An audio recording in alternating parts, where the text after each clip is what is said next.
하나님을 얼마만큼 아십니까? 라는 제목으로 오늘 본문 함께 읽은 말씀을 가지고 은혜를 나누고자 합니다. 다음 주면 무슨 절입니까?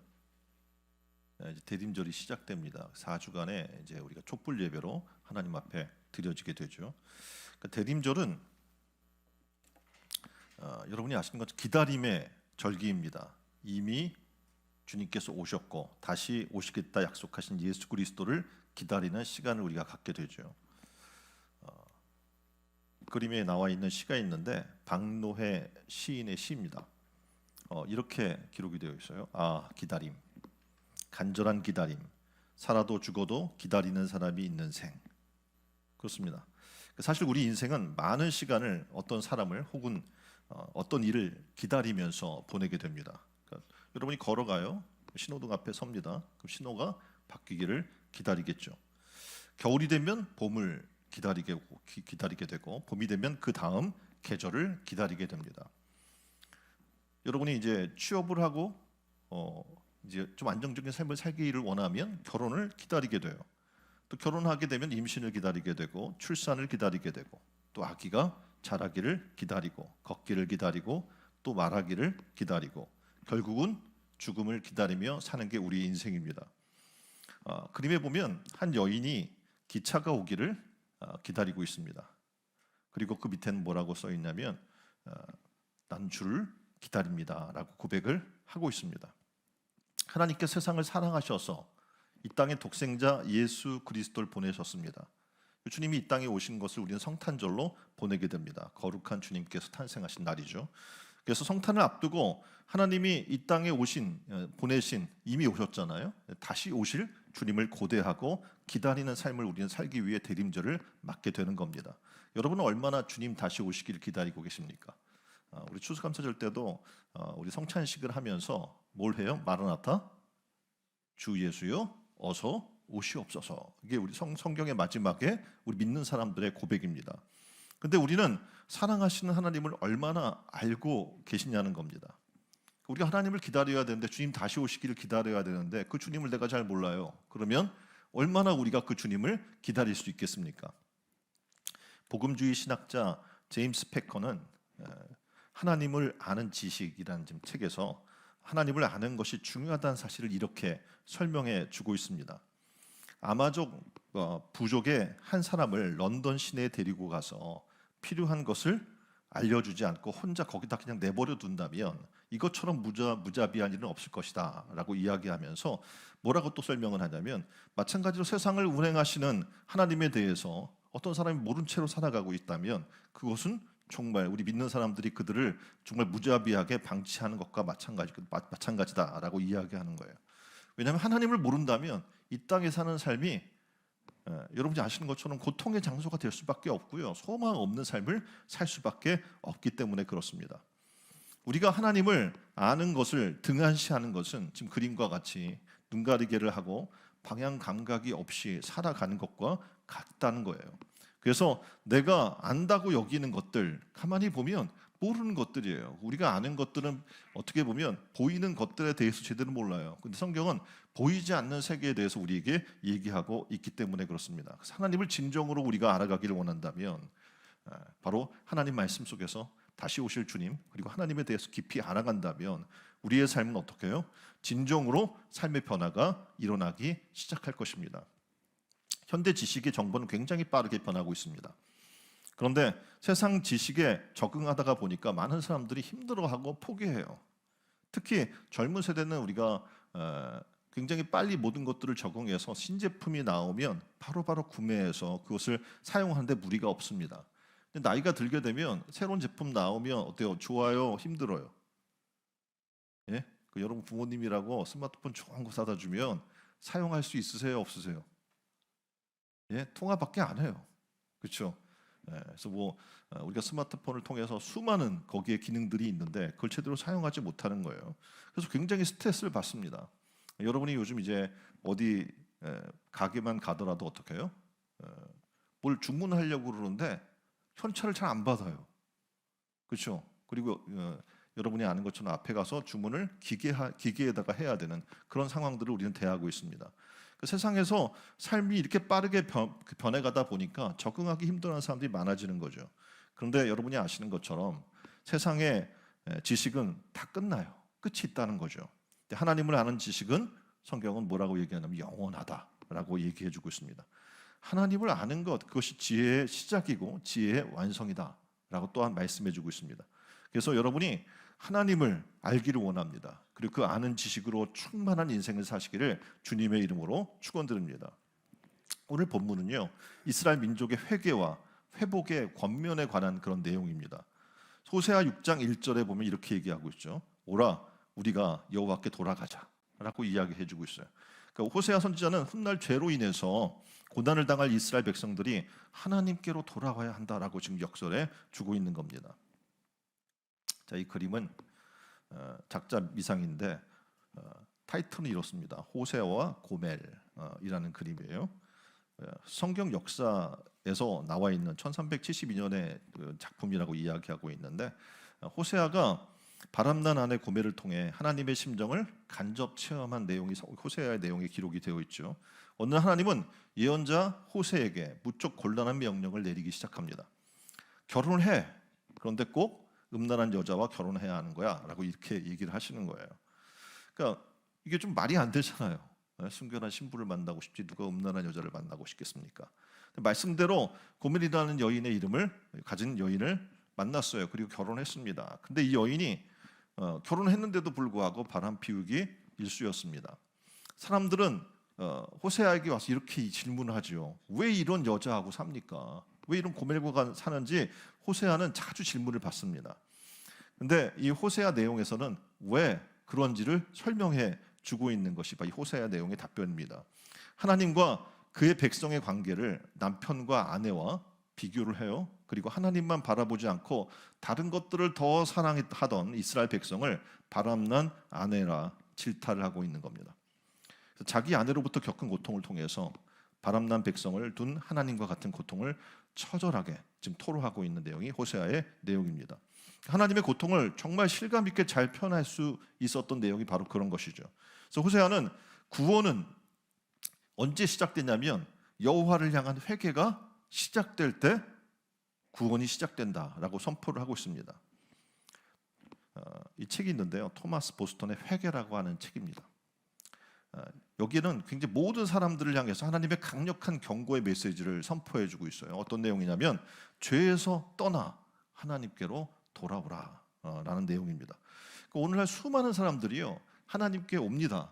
왔다가 어떤 고민을 하게 되냐면 부자 청년처럼 내가 이걸 다 버리고 주님을 따라가야 돼? 아니면 어떻게 해야 돼? 라고 망설이는 거죠. 그러면서 어떻게 회개를 거부하는 거예요. 그러니까 어떻게 보면 세상의 삶에서 떠나서 하나님이 원하시는 삶으로 돌이켜 나가야 되는데 그게 안 되는 거죠.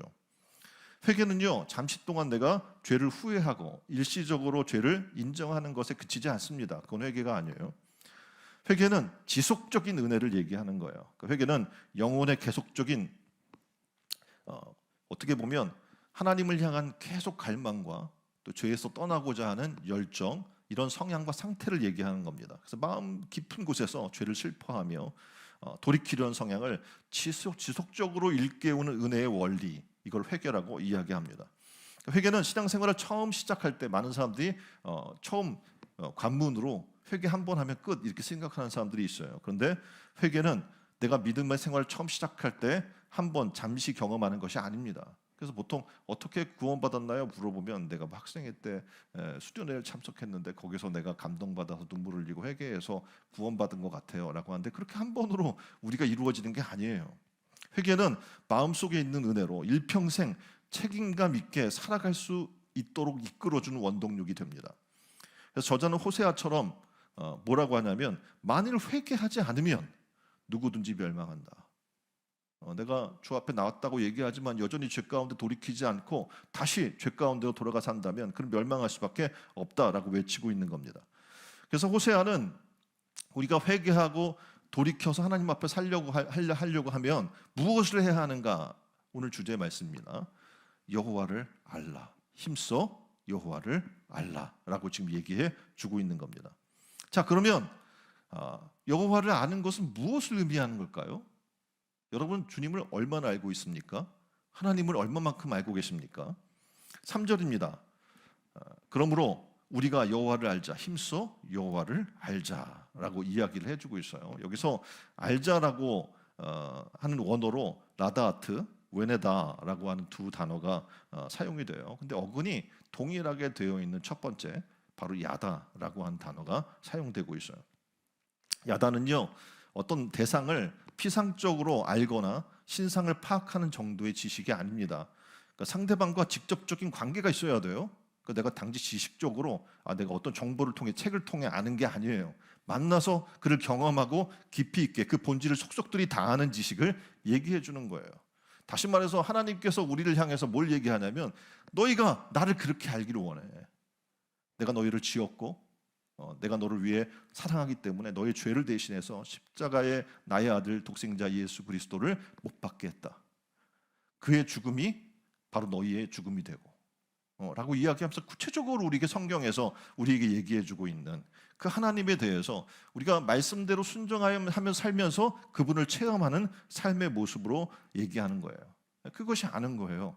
단지 성경 공부에서 지식적으로 하나님을 알아가는 게 아니라 내 삶 속에서 어떻게 해요? 하나님을 직접 만나고 경험하고 체험하고 그분과 교제하면서 깊이 있게 알아가는 과정을 얘기해 주는 겁니다. 이스라엘은요, 놀라운 사실은 하나님을 안다고 되게 얘기했어요. 왜냐하면 율법적으로 굉장히 공부를 많이 하잖아. 어렸을 때부터 막 머리에다가 붙이고 띠로 붙이고 팔에다가 붙이면서 어떻게 해요? 정말 성경을 열심히 율법을 열심히 공부했거든요. 그런데 놀랍게도 그들은 하나님을 잘 알지 못했습니다. 왜냐하면 이렇게 얘기하는 거예요. 성경에 보니까 엘로힘 하나님에 대해서, 그러니까 어떻게 보면 우주적 하나님의 개념에 대해서 그들은 알았어요. 그러니까 민족의 신 정도의 개념으로 하나님을 안 거예요. 하나님을 안다고 하면서도 여전히 그들은 하나님 말씀을 듣고도 순종치 않았습니다. 도리어 하나님을 대적하고 하나님의 마음을 수없이 아프게 했던 그들의 삶을 보게 되는 거예요.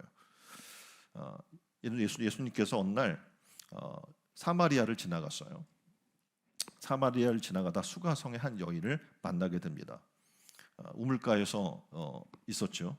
근데 그 여인과 이야기를 하면서 그 여인에게 필요한 날마다 그 낮에 태양볕 아래에서 물을 길러오는 사람이 없는 그 시간에, 그래서 왜 그 여인이 그렇게 했는가 그 여인을 알게 됐고, 그리고 어떻게 합니까?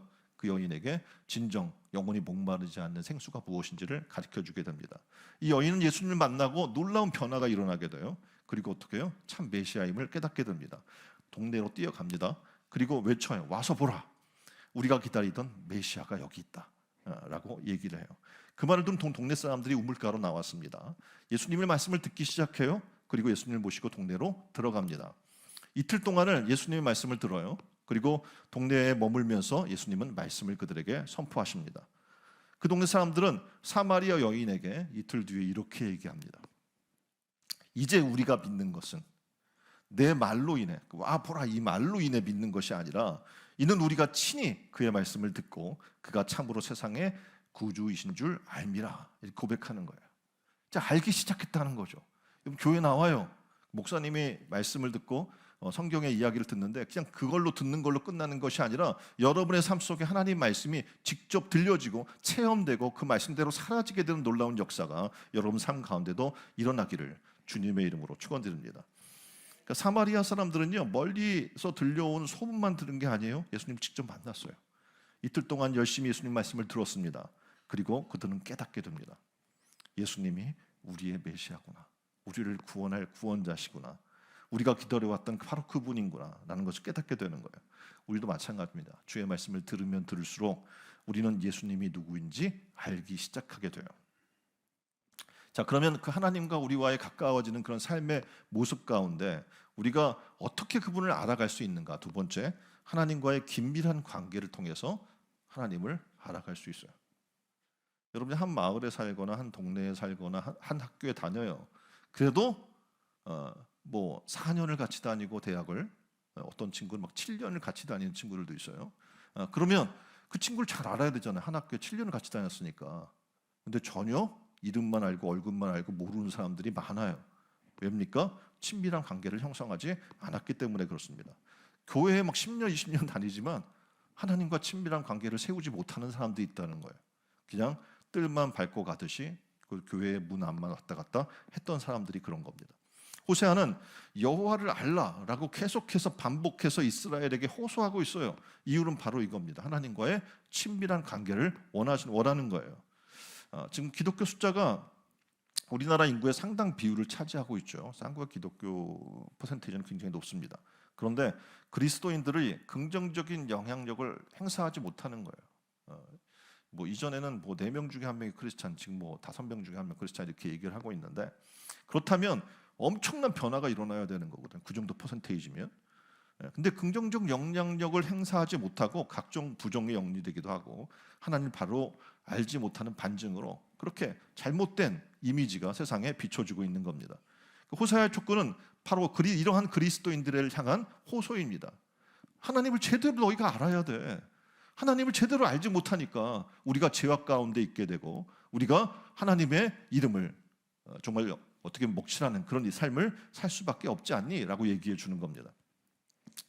예수님께서 빌라도 총독에게 재판을 받습니다.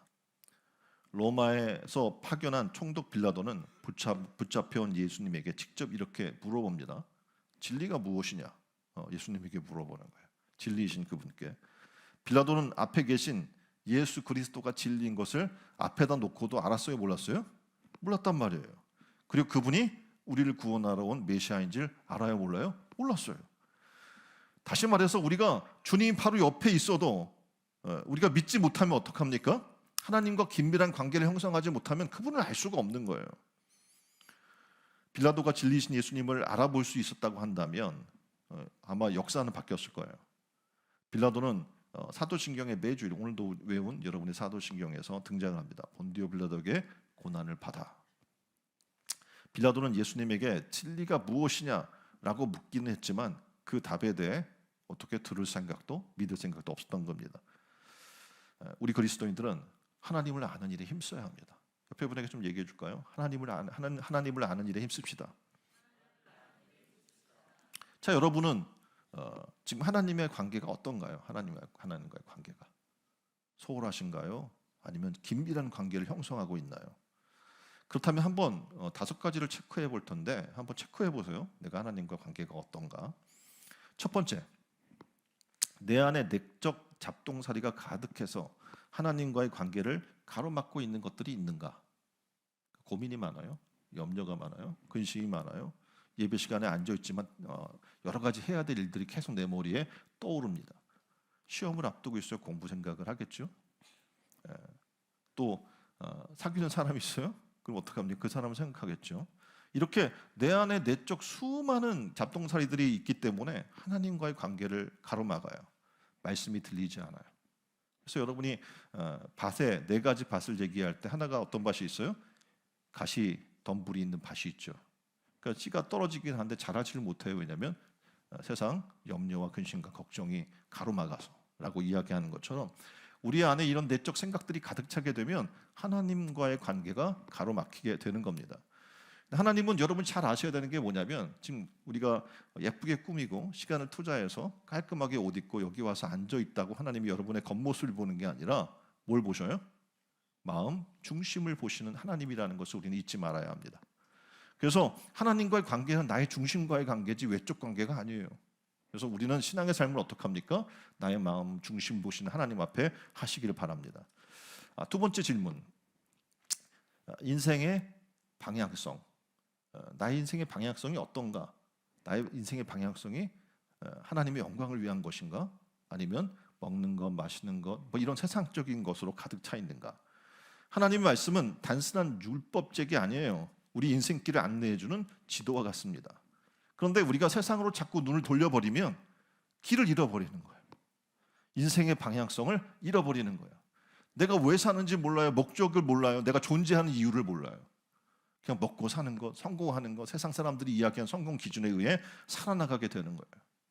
다시 말하면 하나님을 가까이 하지 않으면 우리 세상과 가까이 하다 보면 방향성을 잃게 된다는 거예요. 자, 그렇다면 문제가 있는 거겠죠. 자, 3번째 질문. 하나님과의 관계가 소홀하다는 것은 뭘 얘기합니까? 유혹 앞에 무능력해진다는 거예요. 세상 유혹을 받아요. 뭐 먹는 유혹을 받을 수 있고 성적인 유혹을 받을 수도 있고 명예에 대한 유혹을 받을 수 있고 다양한 유혹이 있죠.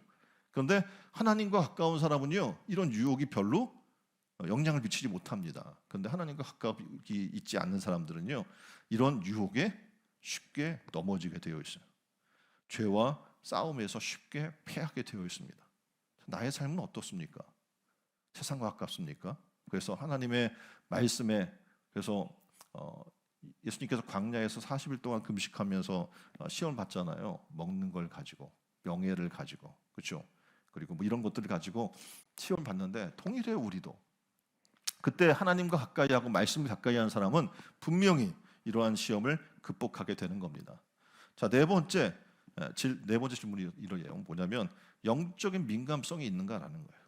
죄에 대해서 민감하고 세상에 대해서 바라볼 때 영혼에 대해서 민감하고 그래서 그 영혼을 긍휼히 여기고 불쌍히 여길 수 있는 마음이 있느냐는 거예요. 하나님과의 관계가 소홀해지잖아요. 그러면 하나님을 향한 나의 영적 민감성이 둔해져요. 네? 죽어가는 영혼을 보고도 슬퍼하지 않아요. 하나님이 영적 사명을 내게 주셨고 내가 존재하는 목적과 이유가 있는데도 불구하고 그것에 대해서 반응하지 않는 거죠. 그러니까 하나님과의 교제는요 로켓을 한 번 쏘는 것처럼 그렇게 한 번 하는 것으로 끝나는 게 아니에요. 하나님과의 교제는 지속적이고 끊임없는 영적 대화와 영적 시간이 우리에게 필요한 겁니다. 자, 마지막 하나님과의 관계가 지금 어떤가 한번 살펴보세요. 나는 영적인 것을 소망하는가라는 거예요. 다시 말해서 천국의 보물에 대한 열망을 갖고 있는가. 그러니까 이 땅에 썩어질 것, 육신의 것, 돈, 명예 이런 것들에 대한 열망을 갖고 있는가 아니면 하늘의 것에 대한 열망이 더 강한가 한번 돌아볼 필요가 있는 거죠. 다시 말하면 하나님과의 관계가 소홀해지게 되면 우리는 천국에 대한 소망을 잃어버리게 되는 거예요. 하나님의 임재는 천국 보물의 근원입니다. 말씀을 읽고 그분과 교제할수록 우리는 영적 하늘의 보화를 쌓는 일에 힘쓰게 될 줄 믿습니다. 자, 어떻게 해야 될까 이제? 바쁠수록 옆에 분에게 얘기해. 바쁘다 바빠. 이렇게 얘기해 주세요. 바쁠수록 더욱 성경을 읽고 기도하는 자리로 나갑시다. 마틴 루터는 정말 영적으로 바쁜 그런 시기를 보낼 때 이렇게 얘기해요. 내가 기도를 2시간 했는데 1시간 더 늘려야겠다. 너무 바빠서 더 기도해야겠다. 이렇게 이야기를 하거든요. 우리가 이제 얘기를 할 거야. 아마 바쁘다고 연말연시니까 얼마나 바쁘겠어요. 바쁘다고 하는 그런 상황 속에서도 우리는 얘기해야 돼. 너무 바쁘니까 더 기도 시간을 늘려야겠다. 바쁘니까 하나님 말씀을 더 가까이 해야겠다. 라는 시간을 갖는 여러분 되기를 주님의 이름으로 축원드립니다. 자, 그렇다면 우리가 알아야 하는 하나님은 어떤 분일까요? 사도 바울은요 다메섹 도상에서 예수님 만납니다. 그리고 그 예수님에게 이렇게 질문해요. 주여 누구십니까? 자기가 핍박하려던 예수님인데 누구십니까? 라고 물어봤더니 나는 내가 핍박하는 그 예수니라. 이렇게 예수님이 가르쳐줘요. 예수님을 만나고 난 후에 베드로는 아라비아 광야로 들어갑니다. 그리고 3년간 거기에 머물게 됩니다. 바울은 당시에 가장 유명했던 학자인 가말리엘의 제자였습니다. 그리고 그는 바리새인이에요. 그 율법자 중에서 뛰어난 사람이에요. 그리고 율법 학자였고 배울 게 어떻게 보면 더 이상 없는 사람이에요. 근데 이 사람이 광야로 나가 3년 동안 하나님을 다시 만나게 되는 거예요. 예수님이 누군지 몰랐잖아요. 그동안 그리고 율법을 공부했잖아요. 근데 이제 예수님을 알게 된 거예요. 다메섹 도상의 체험을 통해서 구약의 가르침과 유대교의 전통을 새로운 관점에서 볼 수 있는 눈이 열린 거예요. 우리 신앙의 삶도 마찬가지입니다. 세상에 살다가 교회 왔잖아요. 그러면 이제 생활이 달라져요. 이전 것은 지나가고 새로운 삶의 방향이 열리게 되는 것이고 문이 열리게 되는 거예요. 예수 그리스도의 죽음과 부활이 지닌 의미를 극적으로 다시 사도 바울은 깨닫게 됩니다. 바울이 눈을 가리고 있었던 어떻게 보면 잘못된 세상의 학문, 율법 이런 것들이 열리게 됐어요. 하나님 벗겨주셨어요. 그리고 예수 그리스도를 알기 시작하는 거예요. 그분이 진정 누구신가? 그분이 진정 우리의 죄를 대신해 십자가를 죽으신 참 구세주라는 사실을 발견하게 된 거죠. 그래서 훗날 사도 바울은요 그의 아들과 같은 디모데에게 이렇게 얘기합니다. 이 모든 일에 전심전력하여 너희 성숙함을 모든 사람에게 나타내게 하라. 내가 내 자신과 가르침을 살펴 이 일을 계속하라 라고 이야기하고 있는 거예요. 자, 옆에 사람에게 질문해 봅시다. 얼마나 전심전력해요 하나님을 알고 계십니까? 네. 하나님을 아는데 얼마나 전심전력하고 있느냐는 거예요. 얼마나 힘쓰냐는 거예요. 놀랍게도 세상 먹고 사는 일에, 세상 어떤 위치에 올라가고 하는 일에 굉장히 전심전력하죠. 근데 하나님을 아는 일에는 내가 어쩌다 한번 성전 오고 어쩌다 한번 성경책 펴서 말씀 있는 그것만으로 난 충분히 다 했다 생각하는 게 우리의 삶의 모습이 아닙니까? 어떻게 그렇게 해가지고 우리의 영적 삶이 성숙해질 수 있을까요? 성경은 얘기해요. 지금 디모데에게 이렇게 얘기했잖아요. 전심전력하여 믿음의 성숙함을 드러내라. 전 바라기는 신촌 은혜로운 교회 성도 한 분 한 분이 이렇게 전심전력해서 하나님 말씀을 가까이 해서 여러분의 영적 성숙함이 드러나는 놀라운 신촌 은혜로운 교회 성도들 다 되기를 주님의 이름으로 축원드립니다. 자, 우리가 알아야 할 그 하나님은 바로 이런 분이라고 오늘 성경은 얘기해주고 있어요. 어떤 분이냐면 삼해 주시는 분이에요. 자, 1절 말씀 거기 나와 있죠. 오라 우리가 여호와께 돌아가자. 여호와께서 우리를 찢으셨으나 도로 낫게 하실 것이요 우리를 치셨으나 싸매어 주실 것입니다. 여기서 싸매어 줄 것이라는 원어는 웨하우 빼시노라고 하는 말인데요. 회복시켜 주시는 은혜를 얘기하고 있어요. 그러니까 하나님께 돌아갈 때 우리는 고침받을 수 있는 거예요. 하나님께 돌아갈 때 하나님께서 우리는 영적 회복을 허락해 주신 줄 믿습니다. 그러니까 이스라엘 백성을 회복시키시는 하나님의 사랑을 오늘 표현해 주고 있는 거예요. 우리가 죄로 인해 찢김을 당하는 그런 존재이지만 하나님께 돌아가면 하나님께서 그 찢긴 것을 싸매어 주시고 그리고 회복시켜 주시는 하나님이다 라고 말씀해 주는 거예요. 우리 하나님은요, 탕자가 집을 나가서 방탕한 삶을 살고 있을 때 아버지가 그 아들이 돌아오기를 애타게 기다리듯이 하나님은 우리가 하나님께 다시 돌아오기를, 회복되기를, 회개하고 하나님의 놀라운 은혜를 받기를 원하신다는 사실이에요. 그러면 그 하나님은 어떻게 우리가 돌아오기만 하면 싸매어 주시고 고통을 치유해 주시고 우리가 회개하고 깨끗함을 입는 것을 원하신다는 겁니다. 자, 오늘 우리 안에 아픔과 상처가 있을 수 있어요. 세상으로 인해 아픔, 여러 가지 사람과의 관계 속의 아픔, 수많은 아픔과 상처들이 우리 가운데 있을 수 있어요. 근데 그 하나님은, 우리 하나님은 그 상처를 싸매 주시는 하나님이라고 말씀해 주고 있는 거예요. 프리셉트 국제본부의 창설자인 케이 아더라고 하는 여인이 있어요. 근데 이 여인에게 굉장히 아픈 상처가 있습니다. 뭐냐면 남편의 폭력에 견디다 못해서 별거하게 된 거예요. 시간이 흐르자 남편이 재결합을 원합니다. 근데 너무 고통스러운 시간이었기 때문에 요청을 들어주지 않았어요. 그랬더니 이 사람이 계속 찾아와서 이렇게 괴롭히는 거예요. 다시 합치지 않으면 나 여기서 죽어버릴 수 있어. 자살해버릴 거야 라고 위협을 했어요.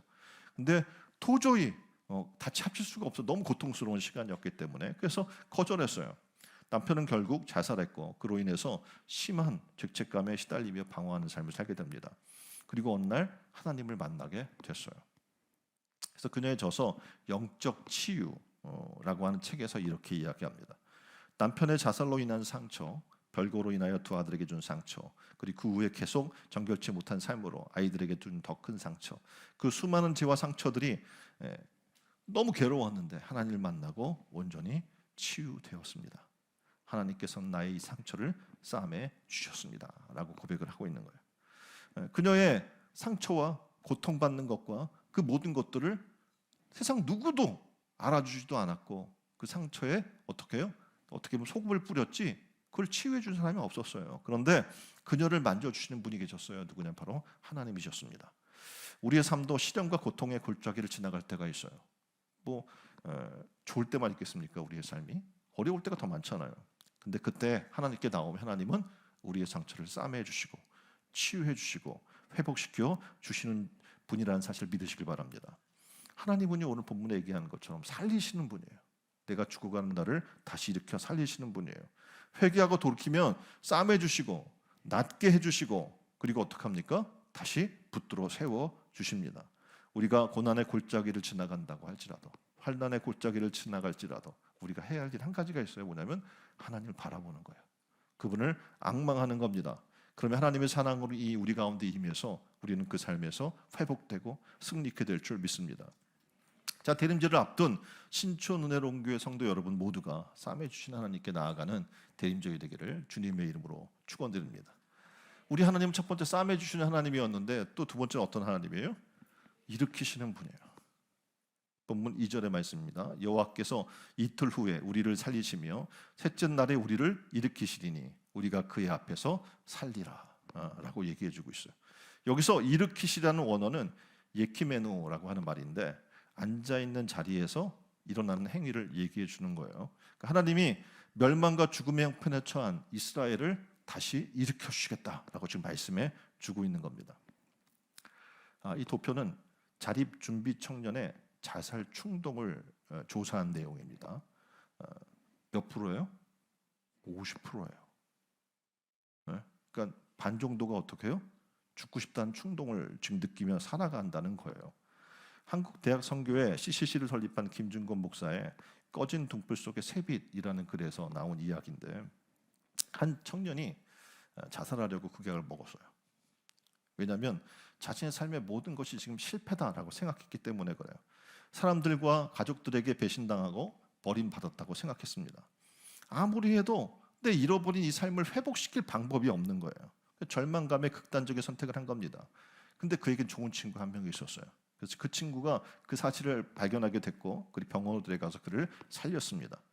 그는 살아나서 그 친구를 원망해요. 나는 이제 살 의욕이 티끌만큼도 없어. 제발 나 죽게 내버려 두라고, 살리지 말라고 하면서 도리어 막 화를 내는 거예요. 친구는 생각했어요. 이 친구에게 내가 어떤 말을 해도 삶의 의욕이 다 떨어진 그를 살릴 방법이 없다라고 생각을 했어요. 그래서 그가 생각했던 건 하나예요. 오직 생명의 주인이신 하나님이 이 친구를 만져주셔야만 되겠구나라고 생각했어요. 그래서 절망에 빠진 이에게 친구에게 이렇게 얘기했어요. 정말 절망에 빠진 이에게 소망을 주고 죽음에 처한 사람에게 생명을 주신 하나님께 기도하자. 내가 함께 기도할게. 함께 기도할래? 라고 계속 요청했어요. 처음엔 거부했는데 이 친구가 계속 요청하니까 기도하게 됐어요. 기도한 동안 청년의 마음속에 잃어버린 삶의 의욕이 회복되기 시작합니다. 하나님은 그를 일으켜 주신 거예요. 이런 일들이 비일비재해요. 온전한 삶을 누리려면 하나님 앞으로 나아가야 되는 거예요. 근데 아무리 하나님께서 생명을 살리시려고 하더라도 돌아오지 않으면 어떻게 해요? 방법이 없는 거예요. 하나님을 아는 자리로 가시길 바랍니다. 우리는 자꾸 하나님을 몰라요. 그분을 모르기 때문에 그분께 나아가지 않는 거예요. 하나님을 힘써 아시길 바랍니다. 호세아가 이야기하는 것처럼 힘써 여호와를 알자. 힘써 그분을 알자라고 고백하는 것처럼 여러분이 이제 11월이 벌써 다가고 12월 이제 한 달 2023년에 한 달이 남았는데 하나님을 알기 힘쓰는 여러분 되기를 주님의 이름으로 축원드립니다. 자, 우리 하나님은 세 번째 어떤 분이냐면 축복하시는 분이에요. 어떤 분이라고요? 축복하는 분입니다. 3절에 얘기합니다. 그러므로 우리가 여호와를 알자. 힘써 여호와를 알자. 그의 나타나심은 새벽 빛같이 어김없나니 비와 같이 땅을 적시는 늦은 비와 같이 우리에게 임하시라 하니라. 아멘. 임하시라 이 원어는요, 웨아버라고 하는 말인데 하나님께서 백성에게 은혜와 복을 베푸실 것이라는 약속을 의미해 주고 있습니다. 어떤 약속이에요? 하나님의 복은 새벽 빛과 같이 임한다는 거죠. 자, 새벽 빛이 나타나면 뭐가 물러가겠습니까? 어둠이 물러가겠죠. 그리고 광명이 찾아옵니다. 회개하는 백성에게는 어두운 심령이 물러나는 거예요. 그리고 어떡합니까? 하나님의 빛이 그 가운데 임하고 악했던 나의 마음에 선한 빛으로 채워지는 은혜 역사가 일어나는 그런 복을 허락해 주신 줄 믿습니다. 또 하나 늦은 비를 이야기해요. 늦은 비와 같은 복. 우기가 끝나가는 3월과 4월경에 내리는 비를 늦은 비라고 얘기를 해요. 근데 이 늦은 비는 다른 말로 하면 봄비라고도 얘기합니다. 근데 그야말로 이스라엘에게 있어서는 단비예요. 왜냐하면 농작물의 작황을 좋게 하고 곡식을 증상시켜 주는데 꼭 필요한 비이기 때문에 그렇습니다. 성경에는 이 늦은 비가 제때 오지 않는 것을 뭐라고까지 얘기하냐면 저주다 이렇게 얘기할 정도로 늦은 비의 중요성을 얘기해 주고 있는 겁니다. 이처럼 이스라엘 농사에 있어서 때에 맞게 내리는 이 이른 비와 늦은 비는 하나님의 축복이라고 할 수 있습니다. 그래서 오랫동안 메말라 있던 심령을 적시고 풍성하게 하는 복을 내려주시는 거예요. 이처럼 우리가 하나님을 알고자 하고 하나님을 알고 그분께 순종하는 삶을 살아가는 자들에게 하나님은 풍요로운 은총을 내리시는 분이라는 것을 믿으시길 바랍니다. 있습니까?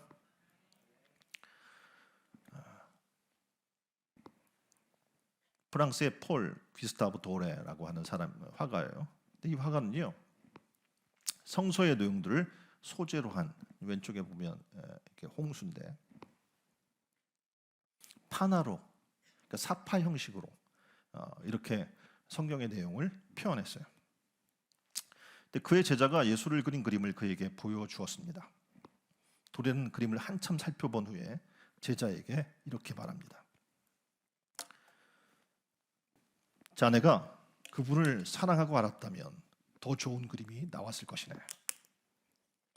삶을 복되게 하는 것은요, 하나님을 아는 지식입니다. 하나님과 영적인 관계를 맺음으로 하나님을 알아가는 믿음이 여러분 가운데 있기를 주님의 이름으로 축원드립니다. 나 같은 자를 하나님 받아주실까? 난 다시 회복될 수 있을까? 난 다시 일어날 수 있을까? 생각하면서 하나님께 돌아오기를 주저하지 마세요. 하나님은 자복하고 돌아오는 자를 용납해 주시는 분입니다. 그래서 하나님은 첫 번째 뭐라고 그랬어요? 우리를 싸매주고 치료하신 분이고, 두 번째는 일으키시는 분이고, 세 번째는 축복하시는 하나님이라고 얘기했습니다. 베드로 교회 성도들을 향해서 두 권의 책을 기록했죠. 베드로 후서, 베드로 전후서가 있죠. 베드로 전후서에 보면 특히 베드로후서 3장 18절이 있어요. 읽어볼까요? 오직 예수 그리스도의 은혜와 그를 아는 지식에서 자라가라. 영광이 이제와 영원날까지 그에게 있을지어다. 베드로 성도에게 예수님을 아는 지식에서 자라가라 라고 권하고 있습니다. 우리가 힘써 오늘 호세아가 얘기하는 것처럼 하나님을 알아가야 될 줄 믿습니다. 계속해서 알아가야 되는 거예요. 성경을 통해 예수님이 누군지 우리는 더 깊이 알아갈 수 있기 때문에 그렇습니다. 우리가 너무 가까이에 있으면요, 그 아름다움을 모르고 살 때가 있어요. 성경이 옆에 있는데 우리는 성경의 고귀함을 잘 모르고 삽니다. 근데 북한에서 이 공산주의 국가에서 성경을 소유하기 쉽지 않겠죠.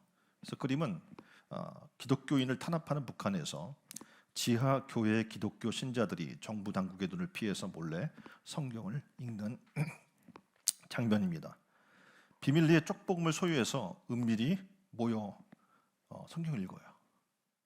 이들에게 명설교가 없어요. 뭐 어떤 세미나도 없어요. 뭐 강해 설교도 없어요. 뭐 하는 거 단지 성경책 하나를 읽는 거예요. 읽는 거 하나만으로 니들에게 엄청난 부흥이 일어나고 있고요. 지하교회가 계속 확대되고 있어요. 뭐 3명에서 5명 정도 모여서 말씀 읽는 거예요, 그냥. 근데 그들은 그 읽는 시간이 너무 행복한 거예요. 그 말씀 하나만으로 엄청난 변화가 그들 가운데 일어나는 거예요. 지금 성경이 우리에게 있다는 것은 엄청난 축복이거든요. 하나님 말씀을 읽을 수 있다는 것, 그런 자유가 있다는 건 엄청난 큰 축복입니다. 우리는 성경을 가까이 해야 합니다. 그래서 이제 12월 둘째 주는 뭡니까? 말씀을 주제로 성서주의를 우리가 맡게 돼요. 성경을 읽읍시다. 오늘 또 이제 성경 창세기와 또 사복음서의 내용을 통해서 하나님 말씀 좀 대하라고 또 요약 그 성경 퀴즈 준비본도 드릴 거예요. 좀 말씀 봅시다. 호세아 6장 6절은 이렇게 이야기해요. 나는 인애를 원하고 제사를 원하지 아니하며 번제보다 하나님을 아는 것을 원하노라. 이렇게 얘기해요. 하나님을 아는 일에 힘쓰시기를 주님의 이름으로 축원드립니다. 말씀을 가까이 하는 일을 멈추지 마시기를 바랍니다. 그럴 때 우리의 신앙은 성장하게 될 줄 믿습니다. 자, 다음 주면 무슨 주일이에요? 예. 첫째 주는 무엇을 주제로? 예, 믿음을 주제로. 둘째 주는 말씀. 무슨 주일? 성서주일이에요. 그래서 뭐예요? 성경 퀴즈 대회가 있습니다. 셋째 주일은 소망을 주제로 소망 카드를 작성한 걸 발표하는 시간을 가질 거고요. 넷째 주는 사랑을 주제로 사랑의 쌀 나눔을 합니다. 24일은 성탄 2부 행사가 있습니다. 이렇게 대림절 기간들을 통해서 딸마다 주님을 가까이 했으면 좋겠어요. 예수님을 알아갔으면 좋겠어요. 그리고 주님을 다시 오심을 고대하고 주님의 거룩한 신부로 하나님의 기쁨이 되어질 수 있기를 주님의 이름으로 축원드립니다.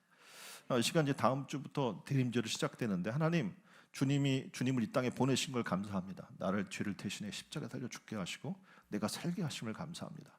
그리고 나도 이제는 어떻게 해요? 다시 오실 주님을 기다리겠습니다. 순결한 신부로서 내게 맡겨주신 증인의 사명을 잘 감당하는 자가 되게 해달라고 다 같이 우리 한 목소리로 기도하겠습니다.